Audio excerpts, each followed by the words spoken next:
Graças a Deus, sejam bem-vindos a mais um estudo no canal Clamando no Deserto. Nesse momento, nós vamos estudar a lição de segunda-feira, né, dia 8 de setembro de 2025, Idolatria e o Mal. Iniciamos com oração, que Deus os abençoe. Pai querido, peço que venha nos perdoar nossas falhas e pecados, estar conosco a cada momento, nos dar a tua sabedoria, nos auxiliar durante a semana e durante toda a nossa vida até a sua volta. Em nome de Jesus. Amém. Então vamos lá? Idolatria e o mal. Leia Êxodo 32:6. Quais são as consequências da idolatria dos israelitas? Ver também Salmo 115, 135 e Isaías 44.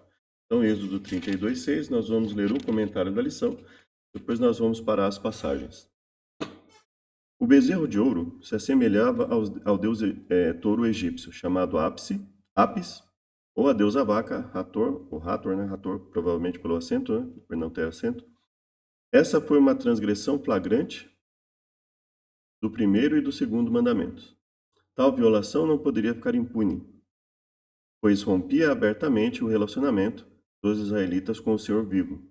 Em vez de adorar o Criador, eles adoraram sua própria criação, que não podia ver, ouvir, cheirar, falar, proteger, amar ou liderar. A ordem da criação foi invertida. Em vez de reconhecer que tinham sido criados à imagem de Deus, eles fizeram um Deus, nem sequer a sua própria imagem, que já seria ruim o suficiente, mas a imagem de um animal.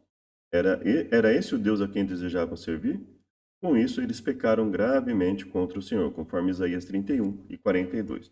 Então vamos lá, Êxodo 32, 6. Nós não vamos ler apenas o 6, mas o foco vai ser o 6. Diante dessa manifestação do povo, que nós já comentamos, né? Arão construiu um altar diante do bezerro, estou no verso 5, diante do bezerro de ouro, e fez essa proclamação: amanhã será um dia de festa dedicada ao Senhor. No dia seguinte, todo o povo se levantou bem cedo, ofereceram holocaustos, trouxeram sacrifícios de comunhão.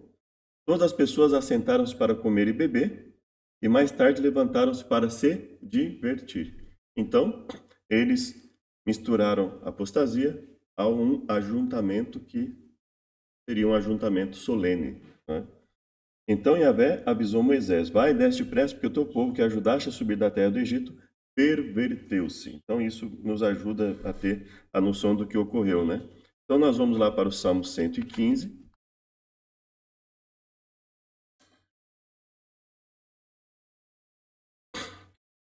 Não a nós, Senhor, nenhuma glória a nós, mas sim ao teu nome, por teu amor e por tua fidelidade. Por que questiona as nações onde está o seu Deus? Nosso Deus está nos céus. Tudo que deseja, ele tem o poder de realizar.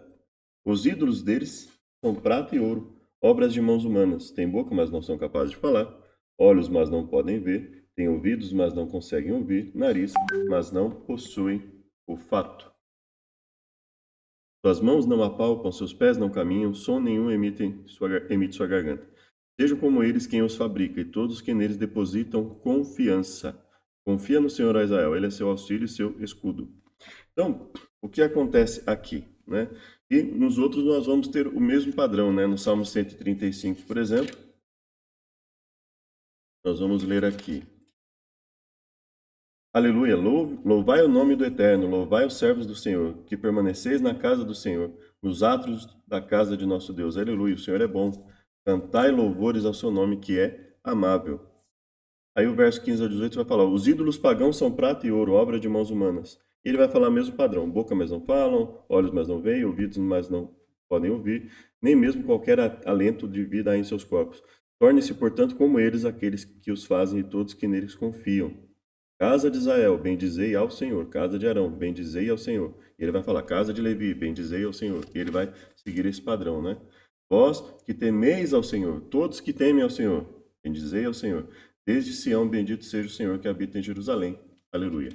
Então, nós temos esse padrão bíblico e nós sabemos que aquilo que a pessoa ama, adora, idolatra, é aquilo que ela vai ter como padrão, né? Então, pessoas que se dizem cristãs e basicamente só falam mais de jogadores de futebol do que de Deus, evidentemente, elas vão se comportar em função dos jogos de futebol, elas vão se comportar em função da vida dos jogadores, do que eles fazem, do que eles deixam de fazer, né? Então você vai ver comentários, não, porque não é só futebol, porque ele faz isso, ele faz aquilo. Então a gente sabe que aquilo que a pessoa admira, aquilo que a pessoa geralmente idolatra, né? Mesmo ela vendo que está errado, ela vai querer criar uma justificativa para fazer o que faz, né? Então nós vemos aí que não era só o fato deles fazerem um bezerro e inclusive oferecerem sacrifícios corrompidos. O comportamento deles é em função, porque a crença nesse bezerro tem como referenciais padrões de comportamento, né? Então, cada religião tem o seu padrão de comportamento. Se você pegar as religiões mais primitivas, elas vão ter ali padrões de comportamento. Então, cada religião, cada grupo de crenças, ela vai interferir num padrão de comportamento, né? Então, uma pessoa que aceita o sábado como dia do Senhor, ela vai ter um padrão de comportamento referente a esse dia. Uma pessoa que não aceita o sábado como dia do Senhor, ela vai ter um outro padrão de comportamento em relação a esse dia. Uma pessoa cujo padrão de comportamento seja a lealdade no matrimônio, ela vai se comportar de uma forma. Uma pessoa que não crê na necessidade de lealdade no matrimônio vai se comportar de outra forma. Então a gente sabe que isso se reflete em vários comportamentos das pessoas. Então, não é quando Deus fala, o seu povo se perverteu, esse povo se perverteu, né? Não era só a questão da imagem em si, mas tudo que ela representava em termos de crenças, em termos de comportamento, em termos de lidar com as pessoas, né? Então, quando nós adoramos ao Deus Israel, não é só uma questão de se ajoelhar e orar a Ele ou reconhecer que nós não temos uma forma específica para qualificá-lo, uma forma física, etc., né? Mas é reconhecer a questão de caráter, né? Quando ele fala o meu nome, né? Ele fala da questão do seu caráter sendo representado ao povo, às outras pessoas, o seu padrão de comportamento que ele exige, né? De que maneira a apostasia do bezerro de ouro reflete o que está escrito em Romanos 1, 22 a 27, né? A idolatria nega o entendimento teológico de que Deus é Deus e o ser humano é o ser humano. A idolatria apaga a distinção que existe entre Deus e a humanidade, rompendo a conexão com ele. Seja flagrante e aberta ou oculta no coração, a idolatria rapidamente rompe nosso relacionamento com o Senhor e leva a um círculo vicioso de degradação moral que só piora com o tempo. Não é de admirar o que aconteceu no dia seguinte. Depois de oferecer sacrifícios ao ídolo, eles começaram a se divertir, realizando o que Ellen White descreve como imitação das festas idólatras do Egito, Patriarcas e Profetas, Casa Publicadora, 270. Os seres humanos são especialistas em fabricar seus próprios ídolos. Eles criam seus próprios deuses, o que já é ruim o suficiente. Mas depois vão e servem a esses deuses. O Criador é substituído por coisas que mais cedo ou mais tarde levam ao declínio moral. Quais são algumas maneiras pelas quais os seres humanos hoje adoram a criatura em vez de Criador? Através de atores, de filmes, novelas, através de jogador de futebol, basquete, por aí afora, né? E quando as pessoas acham normal viajar para outros países para assistir jogos e ao mesmo tempo que elas deixam a própria casa, muitas vezes, algumas vezes caindo aos pedaços, como nós já vimos documentários, né? Passarem que pessoas estavam se orgulhando de gastar o dinheiro, todo o dinheiro que não tinham, inclusive, para fazer determinadas coisas. Isso pode ser em relação a uma festa de aniversário, ao filho, uma filha, marido e esposa, né? Pessoa que ela gasta mais tempo e mais dinheiro e mais recursos com algo que ela admira do que com os próprios padrões que Deus exige de vida dessa pessoa, né? Então, nós temos formas de idolatria hoje no dia a dia.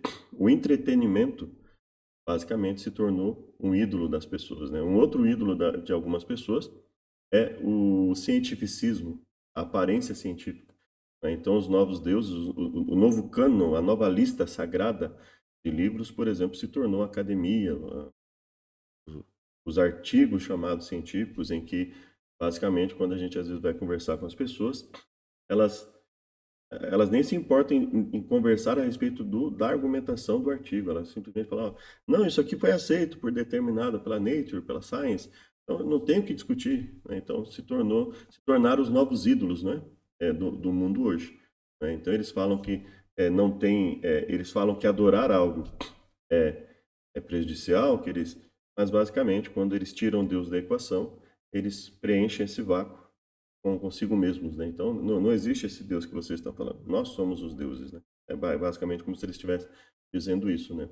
Os deuses são a comunidade científica, os deuses são os jogadores, os deuses são os atores e atrizes, os deuses são os apresentadores de televisão, né, em que as pessoas gastam tempo querendo saber se a pessoa está casada, se está divorciada, se a pessoa comeu, como foi o aniversário da pessoa, o que ela fez no jogo, o que ela deixou de fazer, né? E uma pessoa vai lá, ele deu uma bola para uma pessoa que estava lá no campo de futebol, né? Então isso é idolatrado praticamente, né? A pessoa é colocada no ápice ali, né? Nossa, puxa vida, né? Quer dizer, isso acaba sendo enfatizado com uma importância até maior do que um médico que salva um paciente, um bombeiro que livra uma pessoa num incêndio, ah, um pedreiro que faz uma casa segura para as pessoas morarem. Então, infelizmente, nós temos os deuses de hoje em dia e boa parte dos cristãos. É surpreendente até a quantidade de cristãos que acreditam em astrologia, por exemplo, né? Que basicamente é dizer que o comportamento da sua vida inteira vai se moldar de alguma forma ao dia que você nasceu, né? Nasci em 15 de dezembro. Eu nasci em 15 de dezembro, então eu sou signo de Sagitário, né? Então, ele é Sagitário, com ascendente não sei o quê. Então, o comportamento dele, né? Então, é uma pessoa assim, é uma pessoa assada. Então, quer dizer, como se o meu comportamento fosse moldado pura e simplesmente pelo dia em que eu nasci, o dia do mês em que eu nasci, né? Então, esses são os ídolos, né? Sempre que o ser humano busca tirar Deus da equação, ele tenta preencher esse vácuo, esse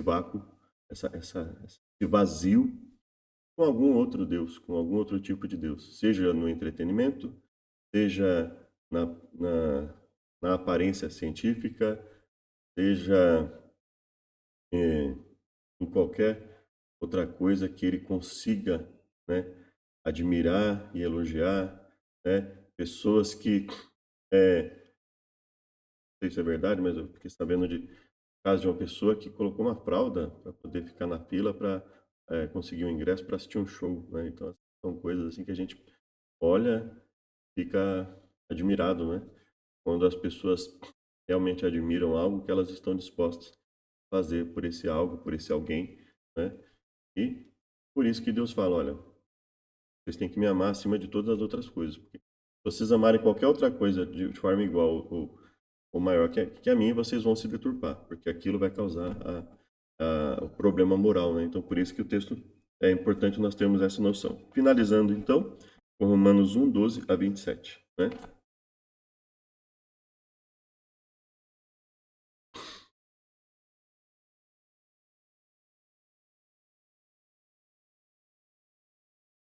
Quero dizer para que eu e vós sejamos mutuamente encorajados pela fé.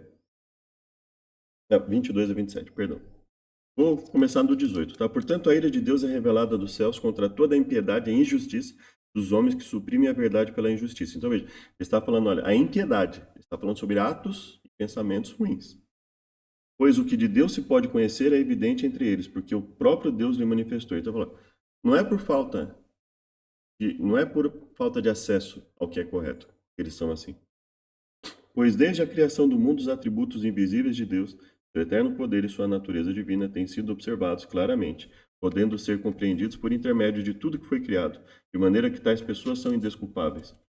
Porquanto, mesmo havendo conhecido a Deus, não o glorificaram como Deus, nem lhe renderam graças, ao contrário, seus pensamentos passaram a ser levianos e imprudentes, o coração insensato deles tornou-se em trevas. Proclamando-se a si mesmo como sábios, perderam completamente o bom senso e trocaram a glória do Deus imortal por imagens confeccionadas conforme a semelhança do ser humano mortal, bem como pássaros, quadrúpedes, répteis. Por esse motivo, Deus entregou tais pessoas à impureza sexual, segundo as vontades pecaminosas do seu coração, para a degradação de seus próprios corpos entre si. Porquanto trocaram a verdade de Deus pela mentira, adoraram objetos e seres criados, em lugar do Criador, que é bendito para sempre. Amém. E por essa razão, Deus os entregou a paixões vergonhosas.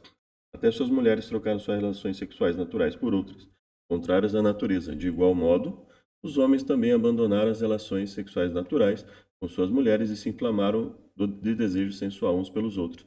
Deram então início à sucessão de atos indecentes. Homens, com isso, receberam em si mesmos o castigo que sua perversão requeriu. Além do mais, considerando que desprezaram o conhecimento de Deus, ele mesmo os entregou aos ardis de suas próprias mentes depravadas, que os conduz a praticar tudo que é reprovável. Nesse caso, não é. Paulo não está colocando nada de novo, né? Nós não acreditamos nisso porque está escrito aqui, nesse momento. Paulo, não no sentido de que isso é novo. Isso não é novo. O que Paulo está colocando aqui é basicamente o que Deus revelou a todos eles, desde Moisés até Malaquias, que Deus havia revelado, que Deus revelou por meio de Jesus, por meio dos apóstolos. Então, basicamente, o que ele está fazendo aqui é concluindo pelo que ele já havia estudado pelas próprias escrituras. Né? Quando nós vemos isso aqui, não tem nada de novo. Se você olhar nas escrituras, é assim. Toda vez que o povo buscava outro tipo de Deus para adorar, isso se refletia fortemente no seu comportamento. Comportamento cada vez pior, a ponto de Deus falar na época dos diluvianos ali. Esse povo é mau continuamente, né? Os pensamentos deles são maus continuamente. E depois nós vemos lá Sodoma e Gomorra, e aí nós vemos quando Jonas vai até Nínive, que Deus fala para eles, olha, só que nesse caso eles não conhecem nem a direita nem a esquerda, então você vai ser a cartada final, você vai ser a cartada final para tudo isso. Né? Você vai ser aquele que vai definir o momento final. A partir desse momento que você pregar, em 40 dias, se eles não se arrependerem, eles vão ser destruídos. Eles se arrependem e Deus tem misericórdia. Né? Então, essa é a diferença. Né? Então, com Deus, um comportamento melhorado. Com outros deuses, sem Deus, automaticamente vamos criar outros deuses na nossa mente, mesmo que esse Deus seja nós mesmos, e vamos nos destruir. Que Deus abençoe. Até o próximo estudo.